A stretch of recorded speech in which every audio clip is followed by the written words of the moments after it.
मागे म्हणजे मागे मागे नाही, मागे म्हणजे मागाने आलो. आपला बी परमार्थ लय चाललेला आहे, पण आज लोकांना माग लागला नाही, मला नाही सांगताय. देवाचा माग लागला पाहिजे, मागाने गेलं पाहिजे. देव बरोबर दर्शन दिल्याशिवाय राहणार पहिला. दुसरा प्रवाह माझ्याकडे असा आहे, आपल्या गावातल्या साऱ्या भागात अशी चोरी करण्याची पद्धत तुझ्या पोराशिवाय गावात दुसरं कोणी करीत नाही. त्या विना नाशी तिसरा प्रवाह माझ्याकडे असं आहे, आल्या आल्या तुला पोराचा मुका घेतला. ते मुकाला म्हणून नाही घेतला, मुका घेतल्या मला कळलं ते बिलकुल खाल्लं पाहिजे. मला घेता आली मी विनोदाने सगळ्यात असतो. संध्याकाळी घेतलं होतं, पंक्तीवाल्याने लोक देऊ घातले. मालक त्याला उशिरा आला, 100 रुपयाचा हार घेऊन आला घरी. बायको म्हणजे आता हार येतं का, जेवा आणि तुम्ही धावा, पोरला हार घाले. बायको निवड केलं होतं, आज काही हार घालायच्या.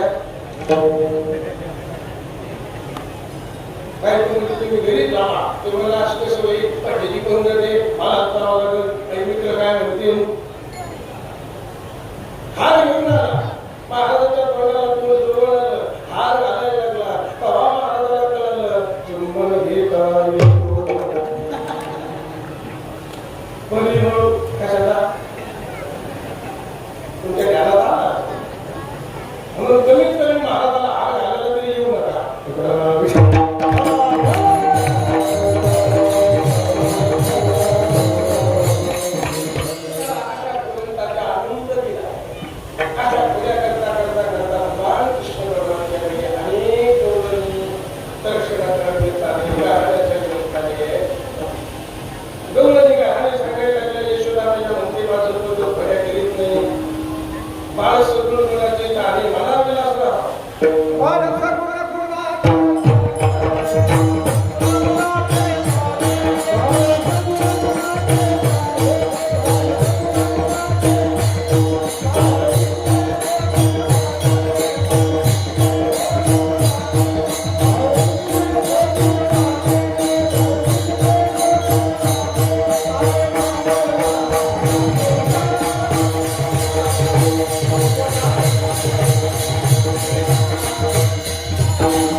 गणपतीचा गुणी असं ठरलं. यशोदा गणपतीकडे कृष्णाला घेऊन गेली. गणपती बाप्पाला म्हटली, माझ्या पोराकडून फळे होऊ देऊ नको, तुला भरपूर मोदक पाहिजे, सगळ्या लोकांना वाटतील प्रसाद. कृष्ण म्हण गणपतीला, माझ्याकडून फळे होऊ देऊ नको. गणपती खाली पाहायला लागला, हसायला लागला. म्हणजे तेव्हा तुला माझ्याच्यात मन मिळतं नको, तो आमचा मालक आहे. नवस केला, घरी आले. यशोदा मैयाला घेऊन आला. भगवंताने फळ्या सोडून दिल्या. नामदेव महाराजांनी वर्णन केलं, 1 महिनाभर देवानी फळ्यात नाही. मी माझं मत सांगत असतो, माझ्या मताप्रमाणे मला असं वाटतं, देवानी महिनाभर फळे नाही केला, तो महिना श्रावण महिना असावा.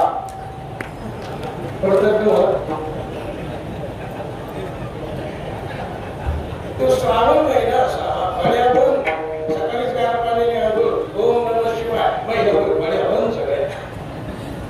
म्हणून देवाने महिनाभर फळ्या बंद केल्या. एक मास देवे कोणी नाही. प्रचिती आली यशोदेशी, यशोदेला प्रचिती आली, नैवेद्य केला. कृष्णाला घेऊन गेले. काहीतरी विसरलं, कृष्णा मोदकाकडे लक्ष ठेवलं. यशोदा घेऊन गेले. भगवान श्रीकृष्ण परमात्म्याने विचार केला, गणपतीचं महत्व जास्त आहे का माझं महत्व जास्त आहे? लोकांना कळायला पाहिजे खरा देव कोणता.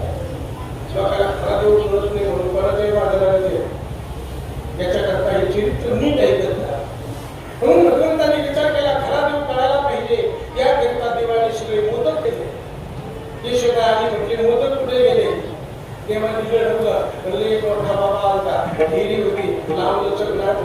उंदरावर बसलेला होता, त्यांनी खाल्लं. यशोदेने 3दा हात जोडले आणि म्हटले, कृष्णा तर दर्शन नाही घेतलं का? ते गणपती बाप्पा होता ना. काय भाग्यवान आहे म्हणे तू, तुला दर्शन दिलं. मी बाहेर गेलं, तुला दर्शन दिलं. काय भाग्यवान असतो. देव हसायला लागले, म्हणजे खेळ काही जाणवं नाही का? त्याचं तू आलं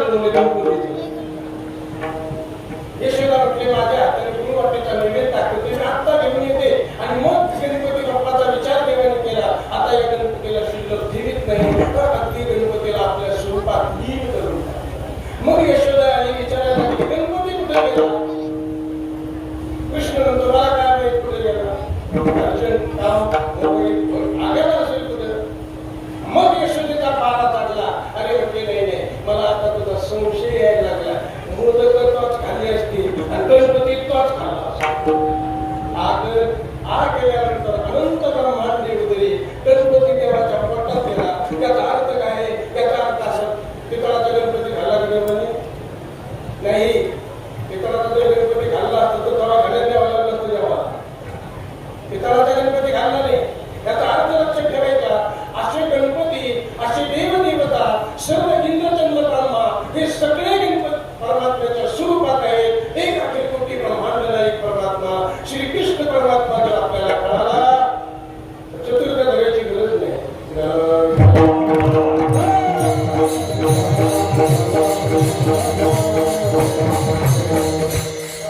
भगवंताची खरी उपासना समजली पाहिजे.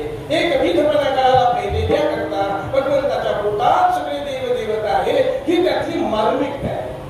लीलेतली मार्मिकता कळाली पाहिजे. त्यातलं वर्म कळायला पाहिजे. आणि वर्म कळायला त्याला केले आनंद आहे. आणि वर्म जर नाही कळालं तर त्या कथा भाकड होऊ जातात. म्हणून वाया व्यर्थ कथा हे सगळं समजलं पाहिजे. या गोष्टीने भगवंताच्या अनंत लीला होत चालल्या. वेळ भरपूर झालेले आहे, ऊन झालेले आहे. जास्त न सांगता महाप्रसादाची व्यवस्था आहे. सर्वांना भोजन प्राप्त झालं पाहिजे. शांततेने घेतलं पाहिजे. आपल्या अनेक राजाने मी इथे अनेक उत्सव पाहिले. अगदी 35 वर्षापासून जांबवंतगडापर्यंत अनेक वेळा येण्याचा प्रसंग प्राप्त झाला. त्या अनेक प्रसंगामध्ये अनेक उत्सव मी इथे पाहिले. उत्सव सुरू झाला की जांबवंत महाराज पावसाला आणल्याशिवाय राहत. पण या वर्षी भगवान श्रीकृष्णाची कृपा झाली. आपल्याला कुठलाही धक्का लागला नाही. वारं नाही, वादळ नाही, पाऊस नाही, काय हे सगळं झालं नाही. त्याचं कारण या सप्त्यात अहंकारी माणूसच होतो.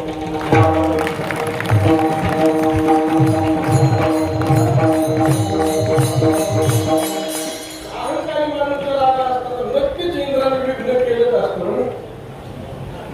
पण भगवान श्रीकृष्णाच्या पुढे इंद्राचं विघ्न सुद्धा सक्सेसफुल होऊ शकत नाही. म्हणून जिथे कृष्ण आहे जिथे विजय, यत्र योगेश्वर कृष्ण यत्र पार्थो तत्र श्री विजय भूती ध्रुवा नीती.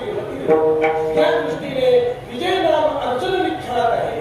हे सगळे विजयी माणसं इथे आहेत. आता अहंकार नसेल तर कार्य फार मोठं होतं, मस्त होतं, सहज होतं. बऱ्याच मंडळीला प्रश्न पडलेला होता की आमचं आता शेवटचं कसं होईल. शेवटचं म्हणजे मंडपावाल्याचे पैसे कसे देता येतील. पण हाही प्रश्न शिल्लक राहणार नाही. कारण आपण सगळे अहंकार रहित असल्यामुळे भगवान कृष्ण आपल्यावर कृपा करतील. जांबवंत महाराज कृपा करतील आणि सगळा हिशोब बरोबर होऊन जाईल.